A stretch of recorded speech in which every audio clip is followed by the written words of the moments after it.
Kita lanjut di part kedua, sudut pandang Busri. Setelah kematian anakku, aku seperti kehilangan semangat hidupku. Terlebih Sulis adalah anak sematawayangku. Karena rahimku yang diangkat beberapa bulan setelah lahirnya Sulis. Malam pertama setelah Sulis dimakamkan, aku benar-benar tidak bisa tidur. Aku membayangkan sedang apa anakku di sana, apakah sedang disiksa atau sedang bahagia. Suamiku terlihat sangat stres karena dia yang menyuruh Sulis untuk melakukan sumpah pocong. Yang disangka Sulis berdusta dengan sumpahnya, salah apa aku mengandung dia? Rasanya aku tidak percaya. Dari kecil selalu kuajarkan etika dan sopan santun. Namun ketika Sulis menjadi seperti itu, tega membohongi kedua orang tuanya dan berani-beraninya melakukan perbuatan tidak senonoh itu. Terkadang rasa amarah muncul dalam benakku.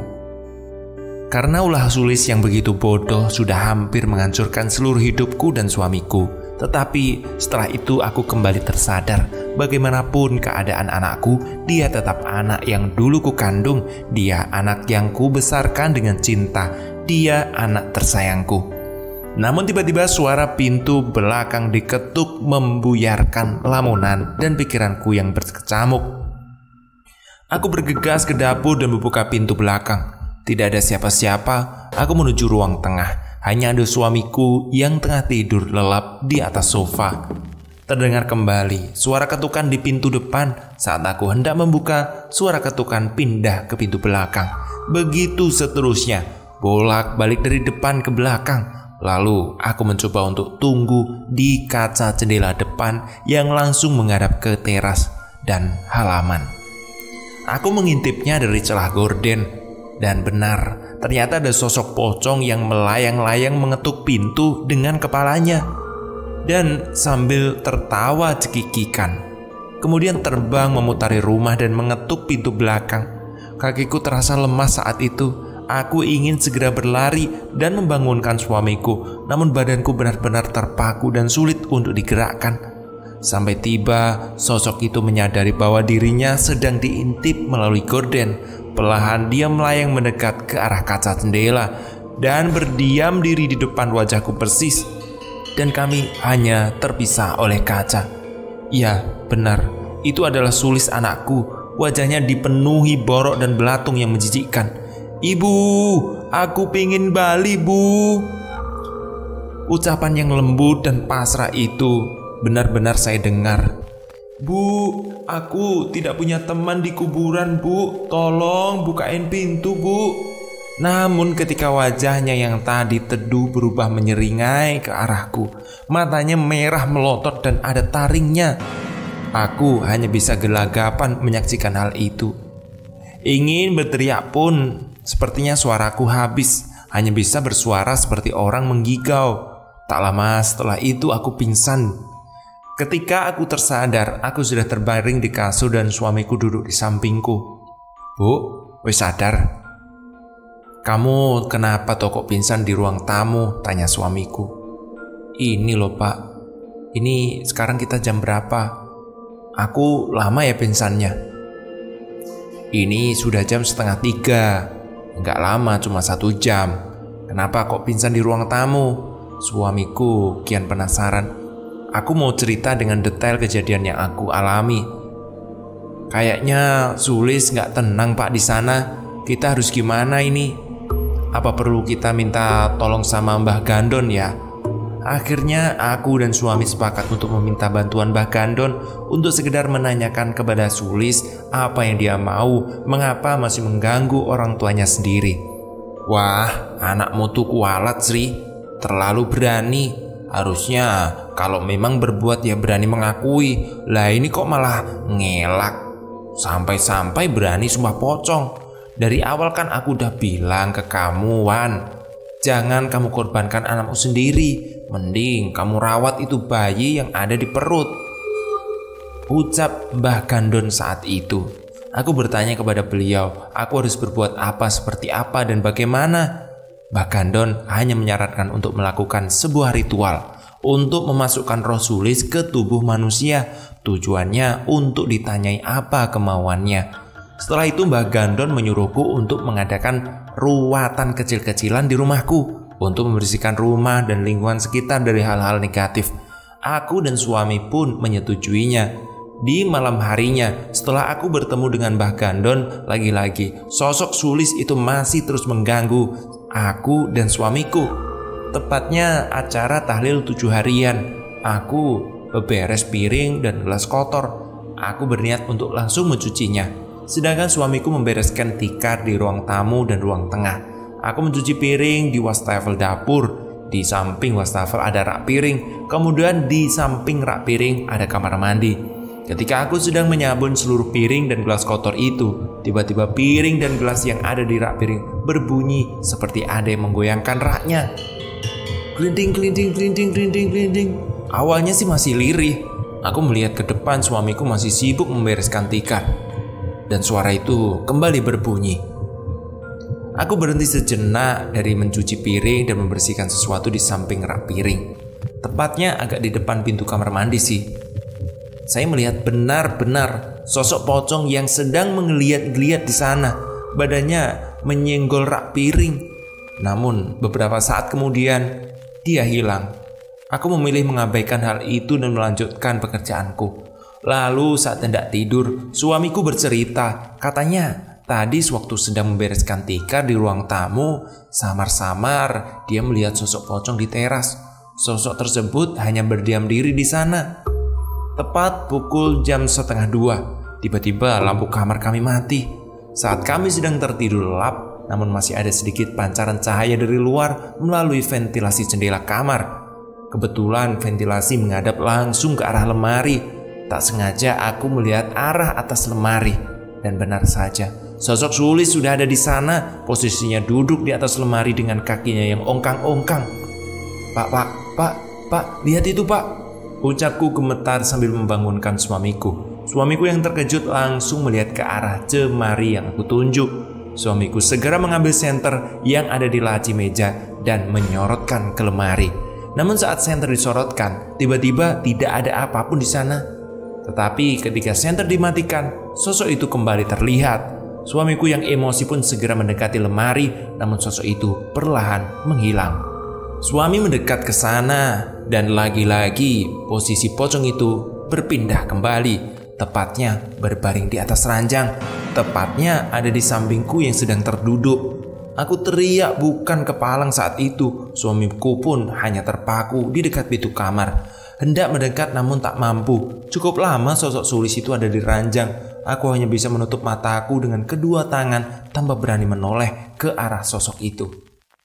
Bu, Pak, Sulis pengen pulang pak. Tolongin Sulis.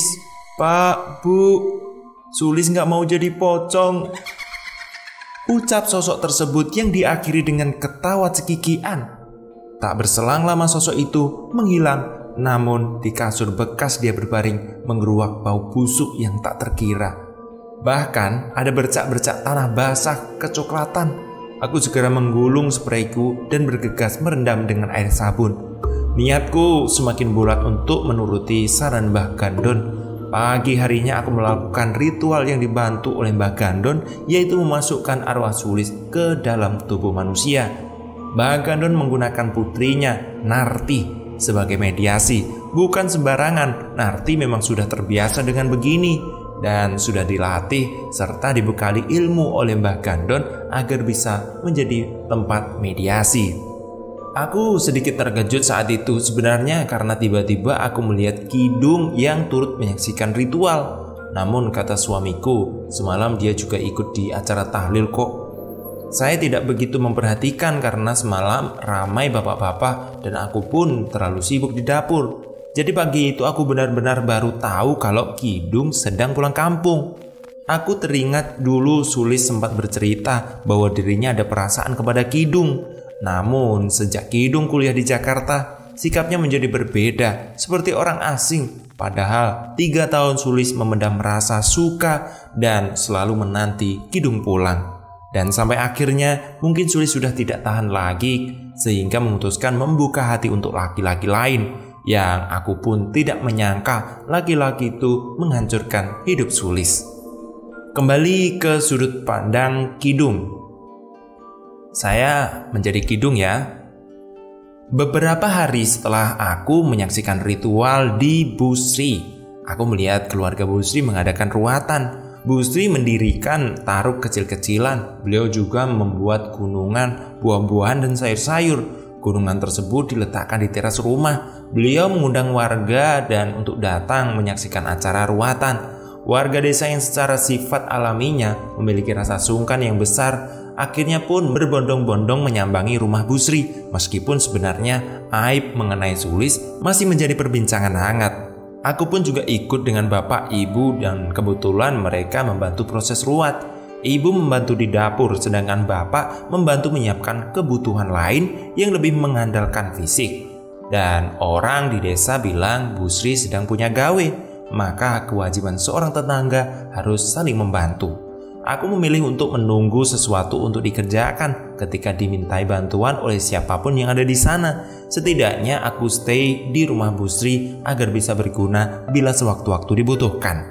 Bu Sri juga mengadakan pagelaran wayang kulit, namun yang skala kecil. Di desa, ruat biasanya dilakukan oleh orang-orang sukerta, berada dalam dosa atau orang yang punya kesalahan dan atau kesialan atau kemalangan. Maka tujuan ruat biasanya untuk membersihkan diri atau penyucian diri.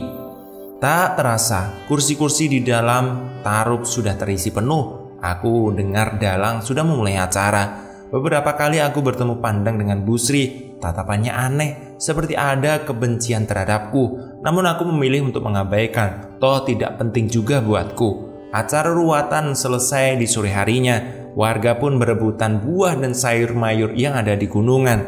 Setelah itu, Bu Sri dan Pak Rizwan meminta perhatian para warga. Mereka mengakui kesalahan mereka dan anak mereka. Mereka memohon maaf sebesar-besarnya atas dosa yang dilakukan oleh anaknya yang telah menimbulkan desas-desus tidak baik di kalangan warga, serta menjadi cap jelek bagi nama baik desa. Warga mengangguk dan Mbah Gandon dan mewakili angkat bicara sebagai tokoh masyarakat sekaligus sesepuh desa. Semoga setelah ini nggak ada kejadian-kejadian yang nggak ngenakin lagi ya Sri, Wan. Aku dan warga lain juga minta maaf kalau banyak salah sama kamu dan sekeluarga. Kita semua hanya manusia biasa, tidak terlepas dari salah dan khilaf, dan semoga Sulis tenang di alam sana, ucap Mbah Gandon. Kemudian satu persatu warga membubarkan diri, namun Mbah Gandon masih berada di ruang tamu, terlihat sedang berbincang-bincang dengan Bu Sri dan Pak Risman.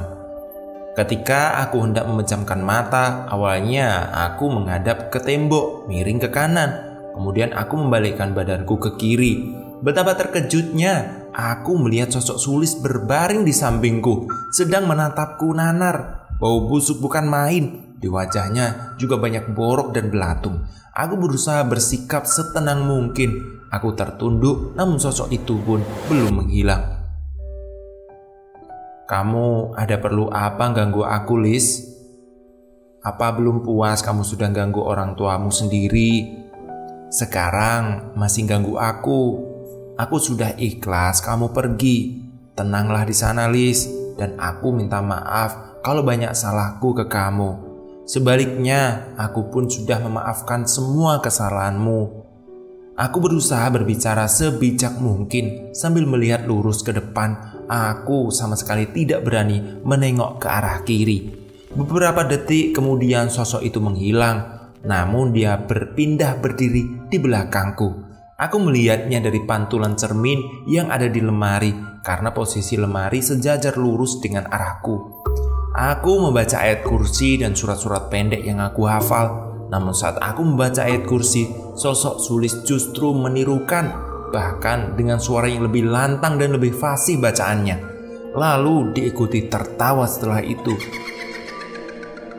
Aku sudah tak tahan lagi. Aku berlari keluar kamar dan menggedor pintu kamar orang tuaku.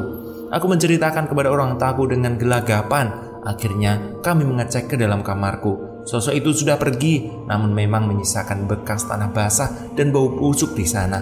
Dan beruntung malam itu adalah pertama dan terakhir kalinya aku diganggu oleh Sulis. Kata ibu, sosok Sulis sudah tidak pernah mengganggu kedua orang tuanya. 2 hari setelah kejadian itu, aku pun kembali ke Jakarta. Hampir setiap hari aku telepon dengan orang tuaku. Berbulan-bulan kemudian, kabar tentang Sulis sudah tak terdengar lagi. Dan kata bapak sama ibu, orang tua Sulis sudah hidup dengan lebih baik. Aib sepertinya lama-kelamaan sudah hilang. Warga kembali tenang, desa sudah kembali aman. Dan tentang siapa laki-laki yang menelponku saat sedang ritual di rumah Sulis, entahlah, aku tak tahu dia siapa. Aku tidak terlalu memikirkan. Toh, sampai saat ini aku baik-baik saja. Semoga cerita ini bisa kita ambil hikmahnya. Cerita ini ditulis oleh Skala Niskala. Linknya ada di kolom deskripsi. Follow ya.